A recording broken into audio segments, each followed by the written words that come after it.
ايه اللي يحصل لو الصفرة دي عليت جامد والطفل ما اتعالجش بسرعة؟ الصفرة دي لو عليت قوي بتوصل لدرجة بتعدي حاجز المخ، وبالتالي تخش على المخ، تأثر على مراكز المخ.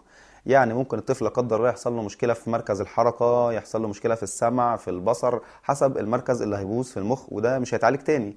فبالتالي محتاج من حضرتك دلوقتي سرعة تحرك. وقت ما يبقى في صفرة نروح نقيس، والدكتور يقول لك تروح البيت، تروح الحضانة، تسمع الكلام وانت مغمضة. فبالتالي مش مطلوب من حضرتك غير حاجة واحدة فقط. اولا لو فصيلة دمك او او نيجاتيف لازم تعرفي الدكتور. لو الطفل الاولاني اللي كان عندك قبل كده اصفر تعرفي الدكتور. ما تسمعيش كلام جيرانك واصحابك اللي يقولك حطيه في لمبه وشربيه ميه ورضعيه صناعي وحطيه في الشمس. كل ده كلام جهل ملوش اي علاقه بالطب ولا هيعالج الحاله. خلاص، اتمنى الفيديو ده يكون يعني وصل لكم المعلومه ببساطه، واتمنى تدعموني عن طريق ان انتوا تعملوا لايك وشير للفيديو ده، واشوفكم ان شاء الله في فيديوهات تانية. شكرا.